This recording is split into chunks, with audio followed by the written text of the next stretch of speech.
Hello, and welcome to this week's deep dive. Today, we are going to be deep diving the song Haunted. Haunted is from Speak Now, originally came out in 2010 and was re-released in 2023 on Speak Now Taylor's version.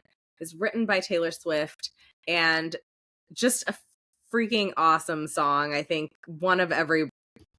everyone like secretly considers this a favorite. Really excited to deep dive into this today.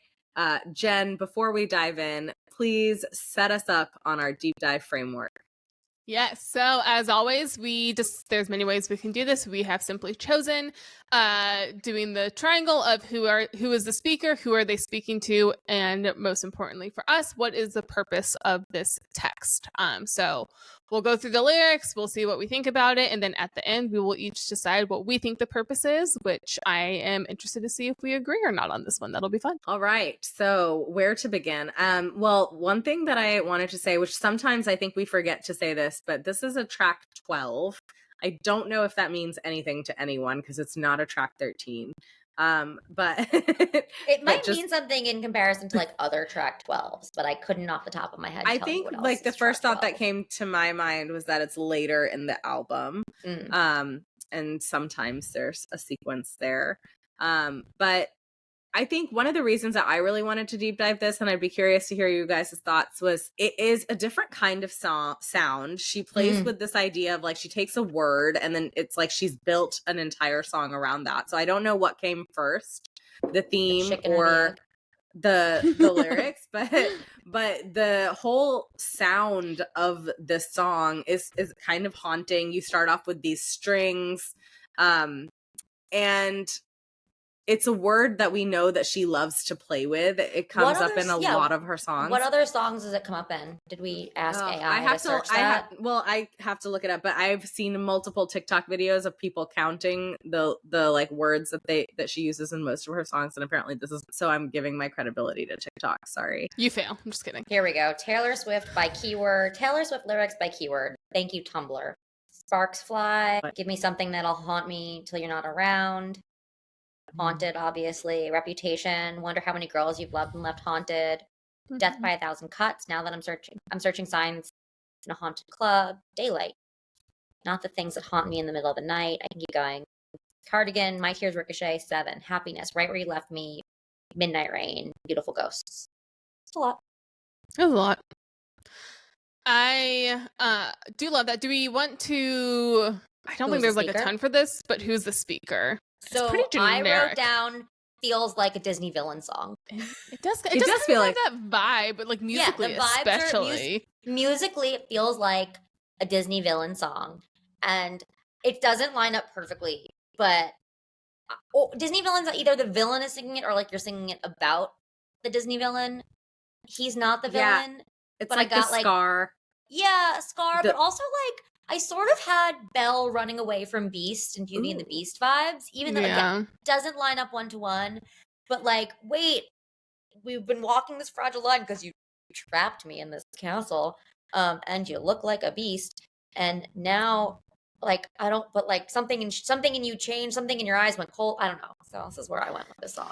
It's also kind of like Phantom-y. I feel like it can kind of be that sort of villain too, where like he's not the good guy in the story, but you do kind of have some empathy. So like that kind of, actually, this would be incredible to hear a Broadway version with like the Phantom style voice singing it. I would. So Broadway sings Taylor Swift. Did they do Haunted?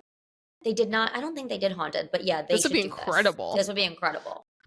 Yeah, it is quite a dramatic song. It's very dramatic. To me, steers off of the typical poppy path, although it is a very poppy song. It's just different. It's interesting to me it's on Speak Now. It doesn't totally feel Speak Now to me sometimes. It doesn't, but then when she released the vault songs for Speak Now, like I Can See You also doesn't feel like Speak Now. So I feel like she was starting to just experiment radically with styles on Speak I wonder Now. if that's part of the track 12 thing, that why it's sort of towards the end. Yeah, I think the song that... after that is Last Kiss. Yeah, and then Long Live, which is like a very Long Live and Hours, which are like very what I think of Speak Now. Like that's what I think of. Yeah. Much more classic. one thing that in I last think is case, we're just the heartbreaking interlude before we wrapped up the album, apparently. the fact that she's also the solo writer on this song, I think really talks to like the lyrical process. I'm always interested in like what it might be with her, but we're talking about like music and this word and the theme, and she likes to like play with these ideas and then go deep on it.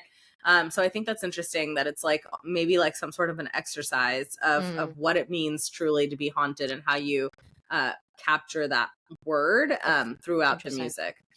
So let's go down the rhetorical triangle, shall we? Or like we can look at the actual speakers. There are 2 characters in this song, which I'm learning is a very common theme 3. for a lot of our songs.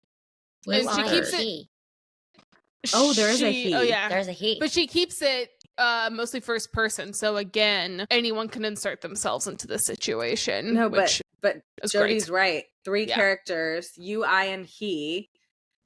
You and I walk a fragile line, and I wish it was him instead. I do think that we don't get a ton of details about the speaker, but I think it is very clear, romantic or not, I think this song is the speaker in the moment of loss. Yes. This is first immediate reaction to immediate loss. Yes. Which I think we can discuss that of like what kind of loss does it kind of seem to us, but this is not right where you left me, where it's kind of it's been a while but I'm still there. This is a like something bad happened and I'm immediately responding. The door just slammed and I'm like, holy shit. But to that point, there's been like we know from the beginning, we walk a fragile line. We know from the beginning that shit wasn't great. I've known it all this time. But then I never thought I'd live to I'd live to see it break. I'm sorry, what? This is where I go back to like the youth, and this being a younger relationship, where you think, kind of reminds me of Stay, Stay, Stay, where it's like you think that wanting to throw your phone across the room at somebody is normal in a relationship. Yeah, I mean, it's to me, I read this as a kind of naivety and innocence. Yeah. Like if you have something that's really fragile, to be young and think that, yes, we have a special fragile thing, but it will never break. Yeah. I feel like at some point you become a little jaded and you say like, oh, this is a fragile thing. Surely it will break. Like I'm just waiting for it to break. Right. But she's not there yet. She's like, I have this beautiful fragile thing, and yes, it was delicate, but I never thought that it would actually break. I think it's interesting though too, and I could be wrong, but I believe we don't ever really figure out in the song why it's fragile. And what's interesting about that to me is it doesn't mean they were a bad fit. Romeo and Juliet were a wildly fragile relationship, not because they didn't love each other, but because of circumstances outside of them. Yes, okay, I mean it's 3 days, but it wasn't that like, oh, they were a bad match. I'm just shitting on all the books that I read in high school. I'm like, why did you have us read these ridiculous relationship books when they are just so inappropriate? Star-crossed lovers. Yes, okay, you can't fight the stars, the fates, the planets, and the fates. But the main point is that the fragility of whatever this situation is doesn't have to be like, it's not okay. Stay is there's immaturity in the relationship. This could be extenuating circumstances. It could be, if we're taking it as Taylor's a speaker, it could be that Taylor's getting famous, at this point, and that can be a hard thing to navigate if we take Taylor as the person. It could be a Midnight Rain or a 'Tis the Damn Season thing, where it's like, well, I really love you, but I really want to pursue my career, and we have 2 different, like, physically different paths that we want to, like, it doesn't have to be their relationship. Got it. That's many reasons why fragility exists. Do we feel like she has lost this love because of something actually permanent, or we think it's just the relationship? I mean, there's definitely like something has made your eyes go cold. It's coming over you like it's all a big mistake. Yeah, and I can't trust anything now, which is a very intense statement. To not trust anything. I know that we talked about this in the last episode as like the proposal scene, and like it lines perfectly with Darcy. Yeah, that was great. That was beautiful. But I actually, when I used to listen to this song, I thought I always would think of like something really dramatic has happened to the speaker here. Like they had a disagreement, but then the person drove off and died. Like it was like something final has happened. Something's gone terribly wrong. That is literally the line. Yeah, but to me, it was like, I think I always interpret it as like some sort of like finality. Death, like something, yeah. I don't know, but that. I mean, haunted would work with that. But to me, the line, and it's coming over you like it's all a big mistake. And that the line broke. Like it feels like there was an action taken that means there was a decision made versus something like an accident that was out of people's control. See, what's interesting about this, Monty, that is never how I've listened to it, but I'm seeing an argument for it, because that's in the first section as it's coming over you like it's all a big mistake. So if this is a romantic relationship and someone drives off after that fight, we don't know what was, maybe it was a standard fight. People fight. And they're like, hey, I'm going to go get some air. I'm just going to go for a drive so that I can have time to myself. And then they do get into an accident because the rest of this... dark. It is getting very dark. But, can't breathe whenever you're gone, turn back now, I'm haunted. It also, I think, is really interesting to think about that he just might make me smile, but the whole time I'm wishing he was you instead. The idea of like trying to move on after losing a loved one. If Chris dies, honestly, I'm not doing it again. I can't think of it like that because that's just too sad. So I'm going to choose not to go there. I'm going to say this was a fight that they had, and nobody's dead. They just broke up, and that's devastating. I think someone's dead. No one's dead. It's a very interesting read. And watched you walk away from everything we had. Somebody left. Yeah, someone definitely left. We agree on that. We agree on that. Had you figured out? And she still means every word she said, which is interesting because then it's like, are they the bad words of that like led to the disagreement? Like, are we standing behind that? Or are they like the good words of like, I mean everything that I said. Yeah.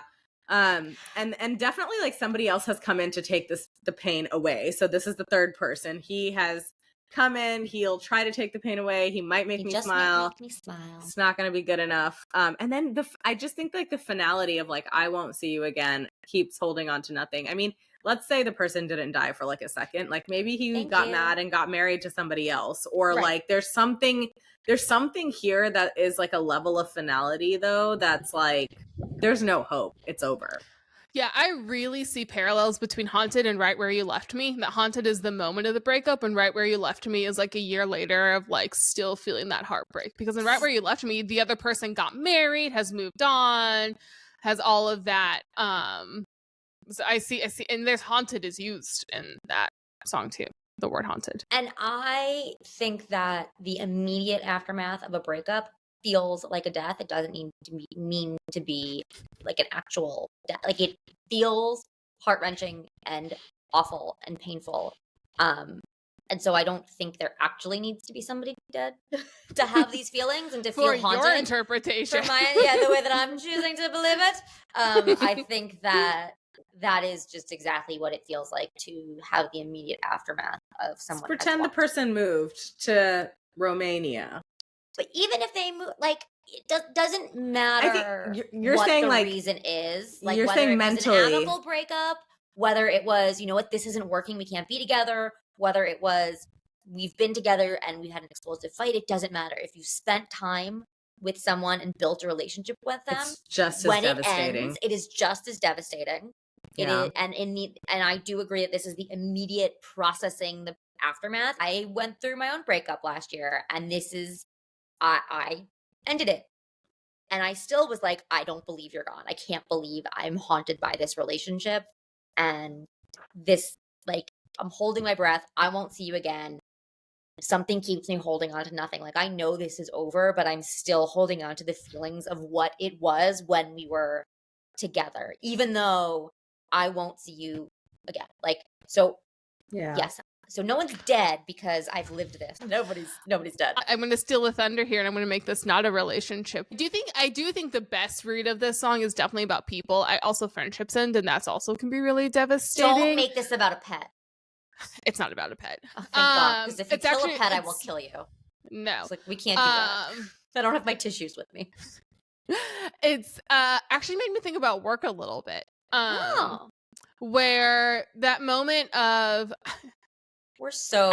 We have the same. We're such a career woman. But I've only really worked in like high growth tech companies. Talk about a fragile line. Those are risky places to be. But you grow a lot too. But it just really kind of struck me. I left a job recently that had all the elements to be incredible, but it just wasn't quite working for me. And I kind of felt some of this where it's like I still sometimes think about it and be like, could I have made it work? And I know the answer is no. Like I know I made the right decision for myself, but I have a little bit of that haunted of like, oh, so many of the elements were there, so many of the people were great. It just wasn't the right fit. But I can remember moments in meetings and stuff where that feeling of like not even the eyes grow cold, but like being in conversations with people. I feel like coming maybe over almost, you like it's all a big mistake. Yeah, like I'm almost feel like I'm like can relate to both sides of this where you're like, oh, but like some of this is so good and like I don't want this to break. I want this to work. This could be such a good opportunity. But then like, oh, but some of this is just not fitting with like what I need. And it's like the falling out of love. It's like once you have the veil pulled back. And it's they getting say dark, it's too quiet. There was clearly a fight, but what I really love about this song, like I said, to me, the song doesn't read like we were a horrible match, but just something made this not work. And I think that's extra heartbreaking. I think that's why I'm thinking about it with work of like, I spent so long trying to like put into words why that job wasn't working. And it was like, I can kind of get there, but I just know in my heart of hearts, this is not the right fit right now. It can be a feeling more than it can be something that you can actually articulate. Yeah. And those are some of the hardest relationships, friendship, professional breakups when you're like, it's not you. Truly, it's not even me. It's just not the right fit. And that doesn't negate all the good of this, but it's just also you can't continue in those paths.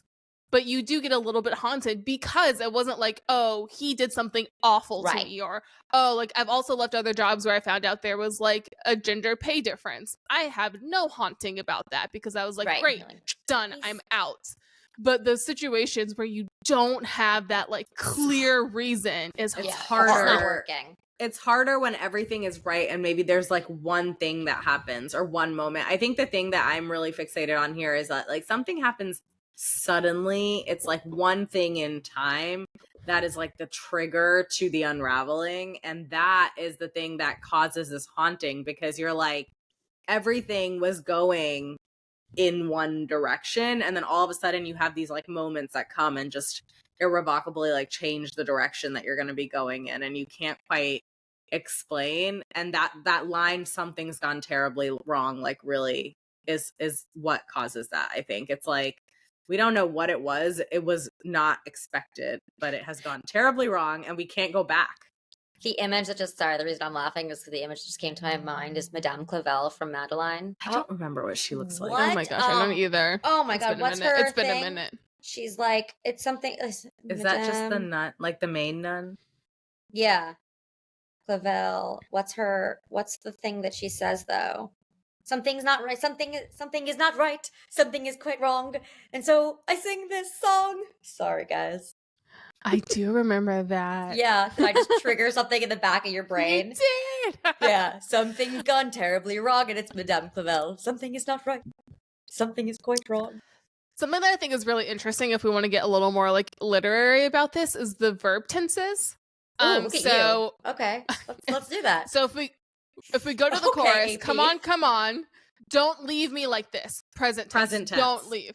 I thought I had you figured out. So past tense, thought I'd figured out. Something has gone terribly wrong. Present. What I think is really fascinating, you're all I wanted. Wanted is already past tense in this moment. So it's not you're all I want. It's not saying don't leave. You're all I want. It's saying you're all I wanted, which I thought was super interesting. That's where when you were talking about your job, actually, I thought of that like falling out of love moment. It's like the veil has already been lifted. Like the curtain has already gone up. You can't go back. But the other thing that was really new, like irritating me is can't breathe whenever you're gone. Right. Is he still coming back? But is he coming back? Like, I feel like that's describing the ongoing situation of even before this fight, the speaker couldn't breathe when the other person was gone. Like, just felt like that intense of a connection. And I think it's that moment of fear of like, well, even if like we've been apart for a few weeks, I struggle. So you can't leave now because I can't do that forever. Like, which means it's not a healthy relationship. Yeah, you gotta be able to breathe on your own. But also the present tense there, it doesn't say couldn't breathe whenever you're gone. It's like can't breathe. So is he still around? Yes, whatever happened was recent. Like, it does feel like, you know, the jumble like maybe, might be like confusion in her brain. Like she's still trying to process it. Yeah. And even if you are independent and all of that, like I can handle Chris being gone for a little bit, but he was gone for like 2 weeks recently, and like by the end of it I was like, dude, you need to come home. Like, I am not used to you being gone this long, and I don't like it. But was that because you missed him, or because like does it make your life easier that he's like, you know, you share responsibilities? Like, I mean, I also missed him. I do like him. You can miss absolutely, but it's not like you're not capable of. Who's gonna cook me food? Oh, I'm not gonna lie, there's been times where he's gone and I just stock up on cereal and I just eat cereal for like 4 days. I'm not the best adult, to be fair, he's not either, but combined we're like 3/4 of an adult. He also just walked in as I started talking about this, so this is all he is hearing about this recording, which is great. He's like, this is not a Taylor Swift podcast, you're talking about me. This is therapy session. This is therapy. Can we talk about what is haunting her? Like, is it the person leaving that she's haunted by? Is it the person existing but not with her that she's haunted by? Like, can't go back, I'm haunted. What is she haunted by? I'd be projecting, and I acknowledge that. I projected this entire episode. Hello. I always read this as being haunted by the what if. Haunted by the it could have worked. Haunted by the what if we hadn't had that fight? What if the job thing? What if like the couple of things that just didn't feel right worked? Man, could that have been the best job of my life? Could that have been the relationship of my life? What if I'm haunted by the thing that something has gone terribly wrong, like whatever that thing is, like if that's the thing that has ruined this person for her, like that could what be if the it's haunting? like a cheating or like some truth that you learn or like something that has revealed itself that you're like it comes after the line can't turn back now, I'm haunted. And so it feels like whatever is haunting her is the thing that maybe went terribly wrong. Well, then at the end it changes to can't go back, I'm haunted. I mean, to me it feels like the haunted is the thing that's like keeping her from returning, giving it another shot, making it work again. Like it's gone forever, it's done, it's very final, and there's some reason that we're not sure of.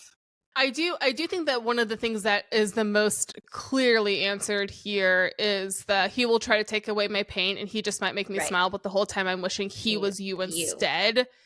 And that is a very like haunted feeling of whatever it is, again, relationship or not, are you going on another date or not? It could just be a friend, but that's what's haunting you in this moment where someone's making you smile and trying to help you move on. You're still thinking about this situation that didn't work out. I think it's the existence of this person that is haunting, that like this person still exists in the world, but not with you. And I can't go back to that. And I see evidence for that in that line that you just said, Jen. Like, he will try to take away my pain. He just might make me smile. But the whole time I'm wishing he was you instead. And I think that the mature version of this song might be the Enchanted. One. No, I'm just kidding. We didn't talk Enchanted yet. We didn't talk Enchanted yet, which is shocking. We just said that because we can't find a parallel, so we had to just say Enchanted. Otherwise, this podcast wouldn't exist. The One. I have this dream you're doing cool shit, having adventures on your own. You meet some woman on the internet and take her home, right? Like, so in this song, Haunted, the mere fact that, to me, the mere fact that you exist, but not with me, is haunting. I can't think about that. But then in the One, it's, you know, like you acknowledge that people, again, but I think that has to, sorry, I didn't finish the thought. You acknowledge that people move on in life after a breakup. the difference between those two songs, I think, Jen, you brought this up earlier, is the time period. I think Haunted is just immediate. This is immediately over, immediate aftermath. Gut-wrenching Yeah. devastation, whereas the one is clearly there has been time to process. Yeah, the one feels more gradual. It also feels like maybe there wasn't. Well, the one also I could see for life's moments where they're like these relationships that you look back on in your life after many years and you think about, but you're like, oh, it could have been. I don't know if like they ever was. It's like maybe it could have been, but you don't realize it in the moment, and you could like look back later. Whereas it would have been fun case, if you could have been the one. Like you don't know the depth but this of the relationship. Feels like very like we were definitely a thing. It was You're all I wanted. Great thing. You're all I wanted. And then there's a very sudden finite thing that happens that like kind of sends it south. And in that sense, it's a lot more like concrete. But yeah, to your point, like maybe that's just because it's so new and raw that it feels that way. And maybe if you gave it more time, it would feel more gradual. I feel like we would be remiss to discuss the concept of being haunted without talking briefly about Rebecca by Daphne du Maurier. Yes. Because that whole book, you never find out the main protagonist's name. She is haunted by the Rebecca, deceased wife of her new husband, Rebecca. And I think that's an interesting version of haunted of... Yeah. Because she didn't do the breakup, so it doesn't exactly work with the song, but the idea of like, you know, it's a fragile relationship. It's a fragile relationship. She cannot exist in that house, in that town, without the shadow of Rebecca hovering over her, haunting her, which I think is kind of captures a lot of too. She does die, so that does go to Monzi's death argument. I was like, is that... I'm also reminded of just The Crown and Princess Diana and I can't watch it. Yeah. It's too sad. That whole situation of just being haunted really by the presence of another person. Yeah. Ooh. That's interesting. That's a really interesting take. Mm-hmm. I love, and this is where I wish I knew more about music, because again, I think you talked about this, Monty, like the word is not vibes. It's the I always go to vibes, but it's not vibes. The music itself, just the energy, the strings, that is what lends this song that haunting feeling. Yeah, and I wonder if it was a different orchestration. That's the word, orchestration. I love the acoustic version of this. Just her and the piano. Oh, it's so good.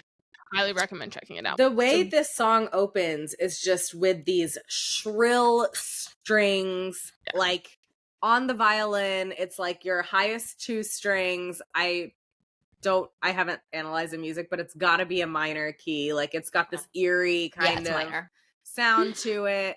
Like it just, and at the same time, it has this like rock and roll kind of feel to it too, right? Yes. Like I think there's guitar and drums and like no, it has electric guitar. Yeah, like it's at the same time it's like big, passionate, loud, but yeah, like it's tumultuous. The villain. It's like the big moment for the villain.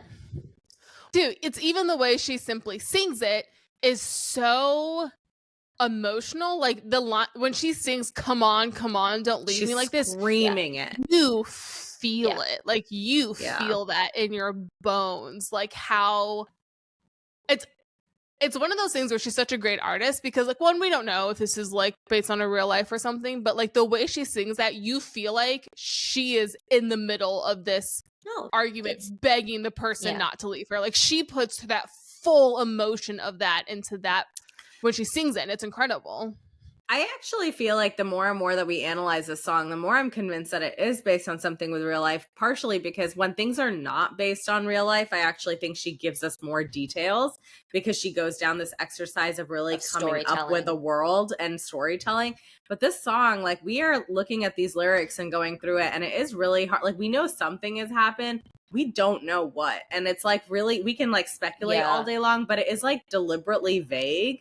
And to me, that almost makes it more personal. It's like there was something in this life that happened that she's like needed to get it out on paper, but like isn't going to give us all of it. The story details are vague, but the emotion is very specific. Yeah, exactly. Did you listen to The Daily where they had Taffy Brodesser Achner on it recently? Mm-hmm. So The Daily did an episode on Taylor Swift. Taffy is a journalist who wrote the New York Times Magazine piece about Taylor Swift over the summer. And so she was talking about, they actually I wonder if they listen to this podcast, because they talked a lot about what we do, which is just the resonance of her music and why her music resonates. And what she was saying was that the detail that she puts into these personal experience songs make it so that, you know, we each have felt these emotions before. So they become very personal for us. And I think it's because it doesn't have this details of like, he cheated on me and then he did this and this is why this was fragile, right? Like that I wouldn't relate to as much, but just the emotional resonance in this song, that I then go, oh my God, I've been here. I know this. I feel this. That's why I understand this song and connect to it so much. Yeah, like the vagueness allows room for interpretation. Yeah, the story detail vagueness. Story detail vagueness is not a word. The vagueness of the storyline is what gives the specificity of the emotion more room to grow. And I think the other thing that she mentioned was that something that you only really get with singer-songwriters, because songwriters are writing, singer-songwriters are writing and singing about their own experiences. When you have another songwriter writing for a singer, you don't get that level of specificity in the emotional detail, and that also then doesn't come through in the vocal experience. I'm almost saying, like, in this case, it's kind of like the opposite. Like, we have other songs that we have analyzed where we've had multiple songwriters and stuff, and the level of detail that you get in the lyrics is sometimes a lot more. This one, it's written all by her. I don't actually know if we've done a song that's been like 100% by her in the past. Yeah, because we probably have. I mean, we did Enchanted. Oh, yeah. Monzi. Hello. Anything we've done from Speak Now is 100% her. Yeah. Thank you very much. I think she does do this where she has, I like mentally categorize them as her emotion songs, where it's like, it doesn't matter what actually happens. Quill? Doesn't she have glitter pen, quill pen? Oh, yeah, I don't know those categories. Sorry. Don't come at me. Excuse me. Yeah, sorry. I will. I do know what you're talking about, though. But because I mean, like, we also have All Too Well, which is a very emotional song, but has a ton of details. Mm-hmm. The scarf, the driving upstate, all of those things. I think that in some of those details, you think that it's like it's a thing that's evolved over time. It's now no longer just like there was a real life event that triggered it, but then it's become something else. Okay. Well, what I think with this song in particular, the way it feels to me is that this wasn't one incident that happened to her. Because I think it's a pretty normal thing, the way you process, to kind of think and like pick an emotion and dig into it or kind of create a situation. So I don't think she stood in front of someone saying, come on, don't leave me like this. Right. I actually almost feel like this is maybe multiple situations where she felt like she was losing multiple things and she was trying to like process that and put it together. So she created a situation that would capture the emotion she felt across that range, because she's also growing up. So there's also a lot that's happening here of like, you lose your high school, you lose your high school friends. She's getting famous. She's moving on. She's losing her privacy. She's, you know, who knows? I agree that it can apply to all those things because it is vague. To Jody's point, like the kind of lack of storytelling details make it so malleable. So yeah. But at the same time, I think the emotion, because how the emotion is there, I do think this was one of those, like, something happened. She went back to her notebook, scribbled out a song, and like has this extremely passionate way of singing it. It feels like, I don't know, it feels like it was like a pretty pivotal moment. So I need to do justice for the different pen songs. Otherwise, we're going to be told that we're not real Swifties. So Taylor's fountain pen songs, she says that these are modern personal stories written like poetry about those moments you remember all too well, where you can see, hear, and feel everything in streaming details. So some examples: False God, Cruel Summer, The One, Champagne Problems, Lover, Right Where You Left Me, Say It Breaks, etc. Then you have quill pen songs. Quill pen songs are songs with lyrics that make you feel old-fashioned, like you're a 19th century poet crafting your next sonnet by candlelight. I would say Enchanted falls in there. She doesn't have Enchanted on the playlist because she only used songs that she owned at the time when she created these playlists. But this is like Ivy, My Tears Ricochet, Red, Sad, Beautiful, Tragic. And then you have glitter pen songs. These are songs with lyrics that make you want to dance, sing, and toss glitter around the room. It reminds you not to take yourself too seriously, which is something we all need to hear these days. So I forgot that you existed. London boy, you need to calm down. 22, today was a fairy tale, etc. She's such a nerd. She is. I actually think that all the time where I'm like, you are a nerd, girl. Excuse me, so are we. We literally have a podcast where we do deep reading and literary analysis. I can only aspire to be that level of nerdiness. I'm about to go order 3 different kinds of pens now. I have 3 different kinds of pens. Did you not see the different color-coded flag? I have colorful pens too, Jody. Okay, wait, but do you have a quill pen? No, you know what I do have? Sorry, I got really close to the mic. Okay, so this is 16-year-old Jody, 15-year-old Jody. I have the different themes in the book and the pages, and then they're color-coded so that when I want to talk about a specific theme in the book, yes, I know where to go. I'm on your level of nerdiness. I'm trying to get to Taylor's level is what I'm saying. You mean like Grammy Award winning nerdiness? Well, we can get there. I think that's a good aspiration. Fountain pen, glitter pen, and whatever the third one was. We have show and tell episodes about critical theory. I think we did an episode on Marxist theory. I think many people would say we're there. I wouldn't say we're at Taylor Swift level. Like, let me be clear. But we're approaching, her level of nerdiness. Yes, I think that I think she'd like to hang out with us. Yeah, I'm gonna say it. And if she'd like to, you know where to find us. That's a lot of confidence. I'm glad you have that confidence. Man saying that. I was I do not feel that confident. Bring us back to the song. Sure. Thanks, Mom. Use my classroom management skills here. Great points, everyone. Let's think about how that applies to this song. No. What is the purpose? So one other thing I was going to say before we got to the purpose is I just in general think one thing that's interesting to me about this song is we say like, yeah, there's immature things happening, but the moment of loss, I don't know if anyone's mature in that moment. Like, I think that's kind of why the song hits for so many people. It doesn't matter if you're 16 or 60. That moment you feel gut-wrenching loss, like, maturity is out the door. Like, you're just gonna be upset. And, like, that's fine. Like, you should be. I think that's something, I think I said this in an earlier episode. I think that's something I really like about Taylor is that she doesn't guard her emotions. Like, I just think as a woman, like, we have a small list of emotions we're allowed to express publicly. And that's not true with a lot of these songs where it's like this song hits because it's an emotion that a lot of people would say like, well, like, you know, you knew it wasn't going to work or something. And it's in that moment you don't care. And this song is like, yeah, just scream this in the car. And it's like, very raw. Helps. Yeah, it's very raw and you need to get it out. So you know what? Get it out. Yeah. Okay. Well, let's get into the purpose. But first, let's take a quick break and then we'll come back and we will all share what we now think the purpose is of Haunted. Okay. Does anyone want to go first? Is anyone like ready to go? I can because I don't think the purpose, this is one of the few episodes where I don't think I've changed the purpose after having this conversation. I feel the same at the end as I did at the beginning because I now write down what I think the purpose of the song is before we start. And I think the purpose is processing the immediate aftermath of a breakup. That gutted, horrible feeling that this person's existence will haunt you forever and you won't just never get over it. I am close. I think it's not so much the processing though. To me, like nothing about this song feels really rational or like process. I think it's a reaction. It's I think probably a better word. It's like a minor nuance and probably what you meant, but like to me it's definitely like it's like the immediate like I just need to go and scream in a pillow. It's really raw and it's really fresh and it's like the immediate reaction to something that was really unexpected.